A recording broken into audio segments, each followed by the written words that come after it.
3, 2, 1, 0. All engines. It's one small step for man.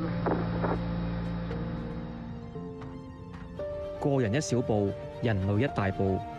1969年，美國太空人岩士堂首次登陸月球，另一個香港人踏出咗追尋航天夢嘅第一步。而呢一個夢一發就發咗超過50年。Peter， 你幾時開始對太空有興趣，同埋咧儲相關航天嘅物品呢？哇，好早啊！嗰陣時係1969年7月20號。點解我記得咁清楚咧？就係咧嗰陣時我屋企咧有部電視機啊，就睇住咧全世界第一個人咧踏足月球表面。哇，覺得簡直係一個神話嚟。嗰啲咁嘅郵票啊，或者係剪報啊、徽章啊，所有同航天有關嘅咧，我都儲。所以就由嗰陣時開始一路到而家都未停過。最多咧就應該係航天有關嘅徽章同埋模型。呢個咧就係當年咧美國登陸月球太陽神11號嗰個徽章。咁呢隻鷹係代表咩咧？喺美國嚟講就係佢國家啊，佢吉祥物啦。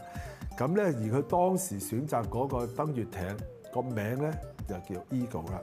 咁啊下邊咧就攞住一啲嘅橄欖枝，即係話啊佢係代表人類咧帶嚟和平嘅。嗱，呢一個咧就係神舟23號嘅載人任務嘅徽章，佢將我哋香港第一個太空人啊黎嘉瑩啦帶上太空啦，所以你見到咧呢個徽章嘅左邊咧就有個紫荊花嘅圖案，佢嘅右手邊咧就係會見到有個仙女飛天嘅。每一個徽章咧，佢背後咧即係都隱藏住一啲嗰次任務嘅一啲嘅特點喺度嘅。作為太空發燒友，Peter 珍藏咗大大小小幾百支火箭。佢話砌模型嘅過程可以了解到火箭嘅結構同埋發展歷史。不過數數下，呢度好似飛機多過火箭喎，究竟點解呢？就喺我學習呢一個航空航天嘅過程嗰度咧，咁我就知道咧就原來咧所有嘅當時嚟計嘅美國啊、俄羅斯啊，甚至乎中國嘅第一批嘅太空人咧，全部都係戰鬥機機師嗰度訓練出嚟嘅。有2架我係最中意嘅，呢架咧就叫做 X-15。美國第一個登陸月球嘅太空人咧就叫做 Neil Armstrong。未飛去月球嘅時間咧，佢就係飛呢一架 X-15嘅。嗰個速度係去到咩咧？去到咧超音速6.73倍，好快，飛到去太空邊緣。太空邊緣嘅時間真係空氣好稀薄，稀薄到咧佢唔係好承托到嗰架飛機，結果咧就成架飛機喺度打滾。但係 Neil Armstrong 咧佢係好鎮定嘅，佢最後咧就係話喺一個咁困難嘅情況之下咧，能夠控制到呢一架 X-15咧平安咁樣落翻嚟。所以就其中之一個理由，點解會揀 Neil Armstrong 就成為第一個登陸月球嘅太空人啊？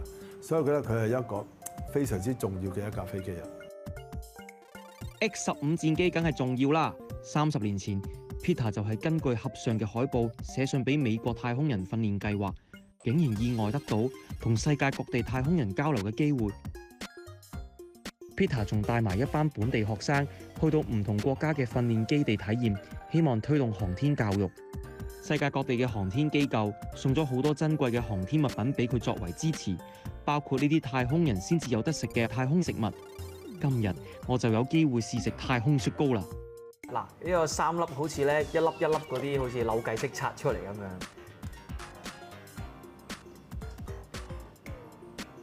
其實幾好食喎，佢有啲似朱古力，有啲咬落去脆脆地。咁我覺得如果我喺太空咧，我會好感動。咁如果你哋有方法揾到嘅，都買翻包嚟食下啦。我知道呢個咧係你最珍貴嘅收藏品，係咩嚟嘅咧？呢一件咧就係當年咧神舟6號嘅一個太空人嘅一件工作服，係國家航天局透過中國宇航學會送俾我嘅。佢對我嗰個航天科普教育嘅一個認同啊！咁對我嚟講咧，我梗係希望咧未來香港唔只得一個航天員，我哋會有咧第2、第3、第4，我哋嘅航天科普教育啦，我哋嘅航天嘅成就咧，就會更加令到多啲人認識同埋多啲人受惠嘅。呢個就係我嘅一個夢想啦。1、2、3。